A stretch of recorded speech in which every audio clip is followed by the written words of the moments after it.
pues nos dan las teorías hechas, digeridas, exploradas, para que entonces, como las herramientas de PNL, trabajemos sobre sus energías. Nuestro material básico, entonces, que le llamamos material básico a la experiencia que viviste entre los 0 y los 12 años, conforma tu experiencia. Así que, deseamos un cambio profundo, pues necesitamos cambiar nuestra experiencia básica. La herramienta más clásica de PNL para hacerlo es la línea de la vida. Tú te habrás dado cuenta con tus clientes, con tus coaches, si eres coach, que normalmente se van a la infancia, normalmente se van a épocas primarias. Ya me está confirmando Ana Luz aquí que sí, recientemente murió Alice Miller. Siempre los genios se nos van, pero ¿quién puede decir que un genio ha muerto? ¿Quién puede decir? Decía Facundo Cabral, hay que desconfiar de los genios porque se hacen los muertos. Vaya, siguen siendo trascendentes. Seguimos teniendo sus libros, seguimos teniendo sus videos, sus conferencias y bueno, siguen vivos en nuestro corazón. Pero bueno, volviendo al punto, la línea de la vida es la herramienta que nos permite hacer este trabajo. Y como te decía, si has sido facilitador de procesos de cambio o has hecho coaching, cuando haces la línea de la vida, el más alto porcentaje es a la infancia o a la gestación, pero es en la infancia. El problema por el cual surgió la alergia, el problema por el cual surgió la psoriasis, es porque ese niño herido que estaba ahí no tuvo recursos y no pudo hacer el cambio. Entonces estas vivencias que cuando eres niño viviste, moldean, crean, hacen un molde de cómo va a ser tu experiencia básica. Cuando eras niño, eras espontáneo, eras adaptable, te reías, te sorprendías. Ve a un niño viendo una mariposa en una planta, en una flor, y la mariposa está abriendo sus alas y el niño literalmente abre la boca. O sea, ahora sí, como decimos, se queda con la boca abierta, viendo a la mariposa embelesado. Y el niño está poniendo atención. Está embelesado, toda su atención está en la mariposa. Y la mamá le dice, no estés bobeando, no estés... concéntrate, no estés viendo boberías. Eso es concentración, amigos. La pierdes después. Disfrutabas de la vida. Como hemos visto en el coaching, lo más importante es el proceso, y ponía el ejemplo del niño que va a la playa, empieza a buscar sus aletas, su visor, desde el momento en que le dicen que dentro de un mes vamos a ir a la playa, él ya está disfrutando la playa. Disfrutabas de la vida. Y sin embargo ahora es difícil que estas características estén presentes en ti, porque ese niño herido que se quedó ahí, ahí está como repitiendo los patrones de adulto, como te decía, haciendo que esto suceda. Mira, déjame ponerte leí una historia una vez en el periódico. Un periodista estaba en el 8º piso, 9º piso, no sé, en la Ciudad de México, en un piso alto, el edificio del periódico. Y bueno, no lo atendían, estaba esperando que lo recibiera el jefe y el jefe estaba ocupado.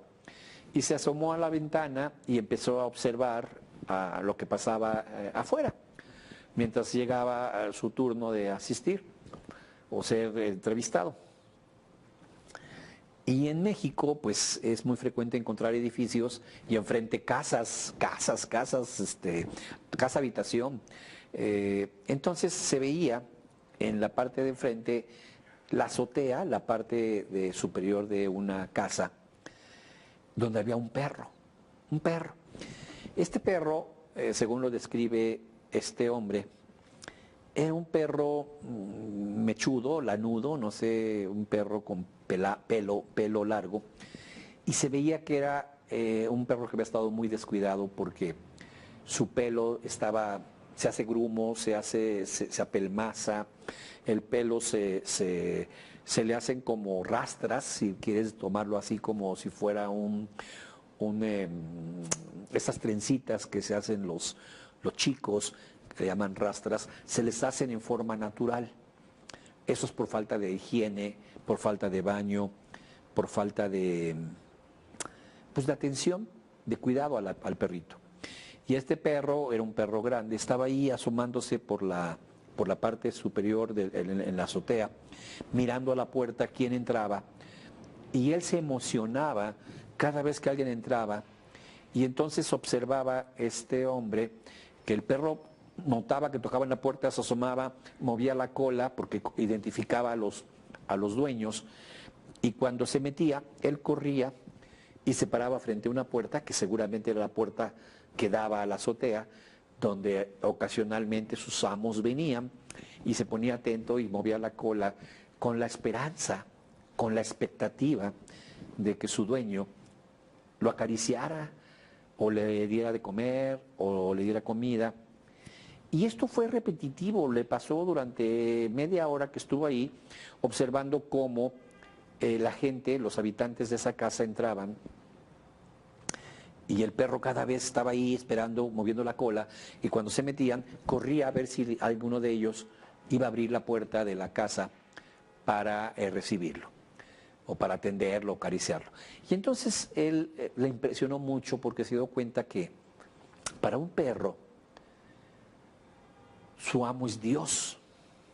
Fíjate, para un perro su amo es Dios. Es decir, si Dios quiere, en este caso el amo, que coma, le lleva comida y le da comida. Si Dios, el amo, desea que beba, le lleva agua. Y si Dios, o sea, el amo, desea que sea feliz, sale y lo acaricia y juega con él. Y si Dios quiere, o sea, su amo, entendiendo cómo es el amo, el Dios del perro, si su amo quiere que esté solo, pues no sale y el perro está solo. Y esto fue muy impresionante cuando hacía la reflexión este hombre de cómo somos Dios para nuestras mascotas. Somos Dios. Sobre todo si la mascota está en una situación como esta, en una azotea de una casa donde está solo, abandonado, ni siquiera bañado, atendido, no sé si le daban de comida a tiempo o le daban agua, pero cada vez que entraba, el perro tenía la ilusión, la esperanza de que Dios se acordara de él y abriera la puerta y lo acariciara. Y la reflexión que te quiero hacer con esta pequeña historia que te conté es, ¿cómo te sentirías si Dios se olvidara de ti? ¿Cuál sería tu emoción, tu calidad de vida, tu forma de estar en este mundo si Dios se olvidara de ti? ¿Cómo a veces somos tan crueles con ciertos animales para los cuales nosotros somos Dios y nos olvidamos de ellos? Pero bueno, volviendo al ejemplo de lo que te estoy tratando de decir, el niño interior es como ese perrito. Es algo que estuvo lastimado, algo que pasó ahí, una historia que se grabó en tu mente de humillación, de dolor, de abandono, de traición, de injusticia, abuso, etcétera.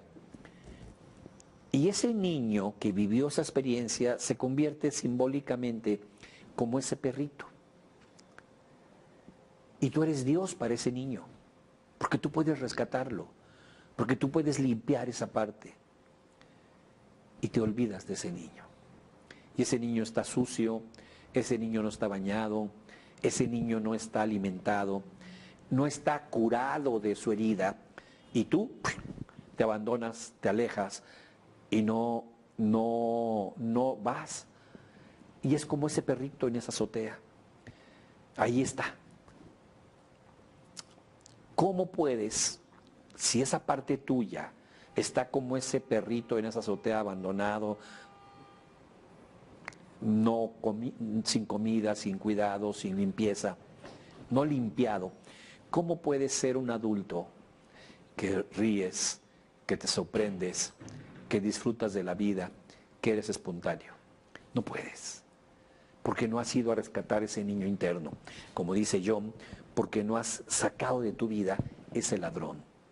Pero me gusta más el niño interno que el ladrón. Creo que ahorita te das cuenta por qué me quedo más con el concepto del niño interno herido que de un ladrón, porque es una parte que te dolió, es una parte que te lastimó, es una parte que viviste, fueron los golpes que te dieron, fueron los padres que tuviste, y aunque te están robando tus sueños, él no es el ladrón, él es una víctima de lo que pasó. Cierto que te roba, cierto que te quita la espontaneidad, la risa, y es un ladrón de sueños, sí, pero él no es un ladrón en un sentido estricto, él es una víctima de lo que pasó. Y como víctima se comporta así. ¿Cuáles son las características del niño que van a conformar al adulto en su vida? La emoción por la vida es natural en el niño. El optimismo, yo les cuento que un niño llega y le dice a su papá, a su amiguito, le voy a decir a mi papá que compre un avión. Claro que es optimista el niño, porque el papá ni tiene coche siquiera. Y está diciéndole al amiguito que le va a pedir que se compre un avión. Es decir, el niño tiene un optimismo. Pero ¿sabes lo que hace el otro niño? El otro niño dice, pues yo le voy a decir a mi papá que compre todos los aviones del mundo y no le venda ninguno a tu papá. Y entonces no solamente es optimista, sino todavía más optimista que el optimista. Son espontáneos, dicen lo que piensan, para ellos el mundo es un lugar amistoso y tienen un deseo constante de aprender y un sentido de ser únicos. Esto es lo que hemos perdido y que pueden conformar o deformar al adulto. Bueno, por lo tanto, amigos, hay que reencontrarnos con esa parte valiosa de nosotros mismos, que le llamamos el niño interior. El niño interior determina muchas conductas del adulto. Por eso es vital conocer cómo se quedó ese perrito en la azotea. Déjame hacer la metáfora del perrito, pero cómo se quedó ese niño ahí y cómo cerramos la puerta y decidimos no volver a tocar esa historia porque nos dolió, porque nos lastimó, porque fue muy duro. Pusimos hasta a veces amnesia, o sea, un olvido a esa parte. ¿Y cómo se quedó ese niño en nuestro interior? Ahora, las señales claras para saber que hay un niño herido son codependencias, si alguien las tiene, hay un niño herido, agresividad, desconfianza, baja autoestima, disfunciones sexuales especialmente y adicciones. Entonces, si alguien de ustedes mismos o de sus clientes están presentando alguna de estas señales, ya te está dando una pauta que hay una parte ahí en la infancia que se quedó herida. Y ahora sí vamos a empezar, amigos. Vamos a ver las categorías de niño herido y quiero que le vayas poniendo palomita, palomita a las que vas teniendo. Antes quiero saber si la transmisión está correcta, si el audio está correcto y también si hasta aquí estás entendiendo todo lo que estamos diciendo, te está quedando claro, porque vamos a empezar a interactuar. Ahorita yo voy a empezar a preguntarles, ¿quiénes de ustedes tienen niño abandonado? ¿Quiénes de ustedes tienen niño humillado? ¿Quiénes de ustedes tienen niño rechazado o con abuso o con traición? Y voy a describirte cada uno de estos y pues quiero que hagas una memoria, quiero que reflexiones y yo te voy a poner ejemplos y voy a ser el primero yo en ponerme como ejemplo en cada una de estas cosas. Yo tengo varios de estos y te puedo compartir mi historia, no tengo ninguna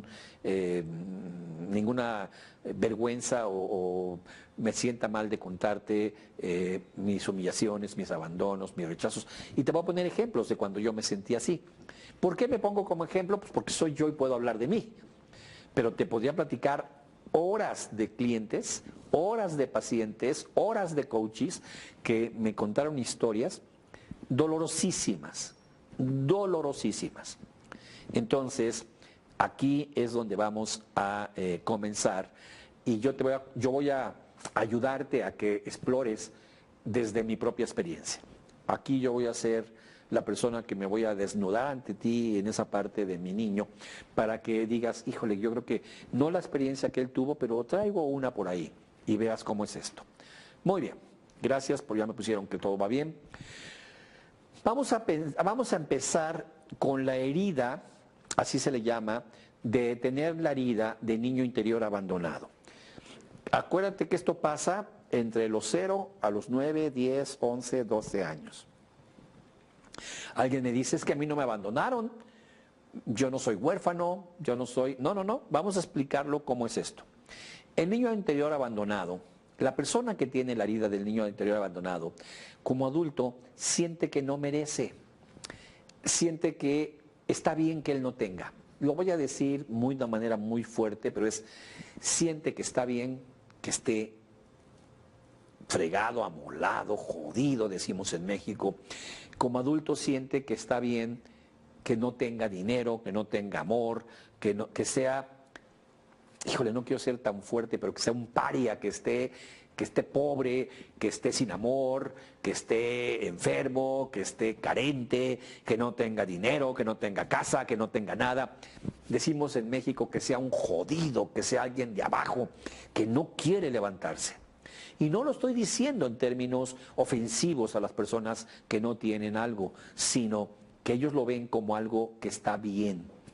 Está bien que no tenga. Esa es la cosa que vas a encontrar cuando la persona tiene esa herida. Vamos a revisar qué es abandono, para que entendamos que no es que te hayan dejado tus padres en una casa y se abandonaron, o en una iglesia y se fueron, aunque también pasan esos casos. Es apartarse, es dejarlo, es descuidarlo, es ser indiferente.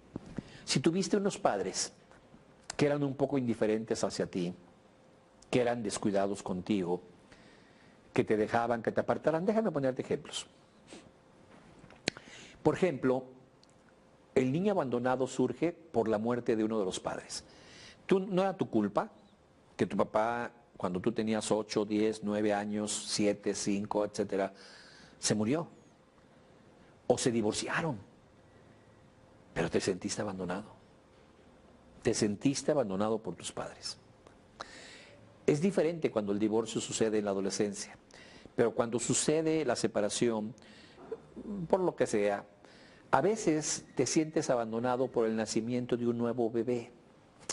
Eras el rey, eras el primero y estabas feliz y de repente llega uno que es el bebecito y entonces le prestan más atención al nuevo que a ti. Ahí surge el niño abandonado. También sucede cuando los padres trabajan todo el día y no tienes tiempo para verlos, no estás con ellos. Sucede mucho cuando el niño es ingresado en una guardería y el niño sabe que su papá lo abandona en la guardería y lo recoge en la tarde, a las 6, 5 de la tarde, porque trabaja. A veces no es que lo dejen en una guardería, pero se lo dejan a la abuela, se lo dejan al tío, se lo dejan a la hermana, se lo dejan a la servidumbre muchas veces, a las nanas, y ese niño se siente abandonado. Él no se va a dar cuenta que está siendo abandonado probablemente, y como adultos podemos decir, no, es que a mi hijo le gusta la guardería, no, es que mi hijo se la pasa muy bien con sus primos. Se siente abandonado.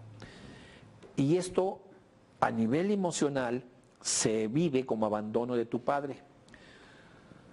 Esto va a hacer que un niño interior abandonado, que no esté sanado, va a generar codependencia en las relaciones como adulto. ¿Te acuerdas que te dije hace rato la lista de cosas? La codependencia, que es, como ya vimos, un 95% de las relaciones de pareja en el mundo son codependientes, es porque hay un niño interior abandonado. Y yo te pregunto, ¿quién no vivió abandono? En mayor o menor grado. ¿Quién de niños no vivimos momentos en donde nos sentimos abandonados, donde a veces te castigaban encerrándote en un cuarto oscuro o simplemente encerrándote en tu habitación, o simplemente no, ignorándote, no hablándote porque estaban enojados tus padres contigo, te sientes abandonado. ¿Qué va a pasar como adulto? Vas a generar codependencias, porque vas a buscar a alguien que tenga confianza, buena autoestima. Como tú no la tienes, entonces no te vas a enamorar de la persona, te vas a enamorar de la característica que tiene esa persona, que es seguridad, confianza, autoestima, y que tú no tienes. Y va a ser altísimo el riesgo de generar codependencia. Y ahora déjame decirte, para que lo vayamos reflexionando, que el niño interior abandonado es más un reflejo de su relación con el sexo opuesto, con el padre o la madre, según sea el caso. En mi caso, por ejemplo, soy varón. Si yo tuviera niño abandonado, sería con mi mamá. Con mi mamá. Si eres niña o eres mujer, que nos estás escuchando ahora, o fuiste niña, entonces, si viviste abandono, lo vivimos más con el progenitor del sexo opuesto. Es decir, el daño, la emoción de abandono se vive más si eres mujer con tu papá y si eres niño con tu mamá. Te voy a poner mi ejemplo. Y bueno, yo te he platicado en otros cursos de cómo viví con dependencias durante muchos años de mi vida. Pero muchísimos, tengo ejemplos que a veces los cuento de risa. Ahora me dan risa, pero en ese momento eran muy dolorosos. Pero cuando mis codependencias. Yo nací y soy 7 mesino, amigos. O sea, nací previo. Y en aquel entonces se usaba que a los niños que nacían prematuros los metían a una incubadora. Y es decir, lo separan de su mamá y lo meten a una incubadora. Es una cajita transparente, la recordarás, lo has visto, donde ahí el bebé se queda, pero no siente el contacto de mamá. La razón por hacer esto es precisamente para cuidar, porque como viene prematuro, no tiene todavía sus sistemas de defensa, lo separan. Ahora ya no, ahora aunque sea prematuro se lo dejan a la mamá, porque ya vieron el daño que esto ocasiona a nivel psicológico los propios médicos. Se dan cuenta que es mejor esta parte. Ustedes les pregunto en ese momento, a nivel de bebé, ¿se imaginan cómo viví el abandono de mi madre? Porque acuérdate que esto es con el sexo opuesto. En ese momento. Totalmente. Plenamente. Y les compartía más adelante que, y esto me lo sé por la historia que me cuentan mis tías, mi madre, me contaba mi madre, etc. Antes de los 9 meses, yo sufro una meningitis. Es decir, todavía no estaba formado de los 9 meses cuando por un descuido de mi madre de no arroparme adecuadamente, me da una pulmonía, se me complica con meningitis, me llevan al hospital infantil en México de emergencia y para quitarme la fiebre me meten a una tina con hielo, o sea, agua helada, cuando no tenía ni siquiera 9 meses, ni siquiera era un bebé formado. ¿Habré vivido abandono? ¿Habré sentido en ese momento abandono en mi vida? ¡Wow! Son ejemplos que te pongo. Por supuesto, ya después no tengo el recuerdo de que me hayan metido a guarderías, no lo hicieron. No tengo el recuerdo de que me hayan dejado al cuidado de una abuela, de una tía por periodos largos de tiempo, pero el daño del niño emocional ya estaba hecho. Y ese niño herido, con las grabaciones visuales, sensoriales y auditivas que tiene ahí, es como si fuera un bebé que no fue abrazado, que no fue apapachado, que no fue amado en ese momento, y ahí se queda. Recuerda la metáfora, ese bebé lo abandonas como ese perro lo abandonaron en la azotea, tú abandonas a ese bebé y dices, bueno, ya, vamos a vivir la vida se vive, vamos a olvidarnos del pasado. Y ese bebé ahí herido, esa emoción, porque no está físicamente el bebé, yo ya no soy bebé, pero esa herida que quedó ahí, ese daño emocional que quedó ahí, con ese abandono, se convierte en una emoción que está constantemente alimentando mi fisiología. Lo paradójico era que precisamente en mis relaciones, mis amigos, mis amistades y demás, vivía abandono, es decir, terminaban abandonándome. Porque acuérdate, haces cosas inconscientes para que esto se repita. Y a veces no solamente que abandones o que te abandonen tus amigos y la gente que amas, sino que tú mismo te abandones a ti mismo. No te cuidas, no te atiendes. Y lo más importante, abandonas tus sueños, abandonas tus proyectos, empiezas algo que estás muy entusiasmado, pones alma, vida y corazón y al cabo de un tiempo abandonas tus sueños. Dejas eso, ya no me importa.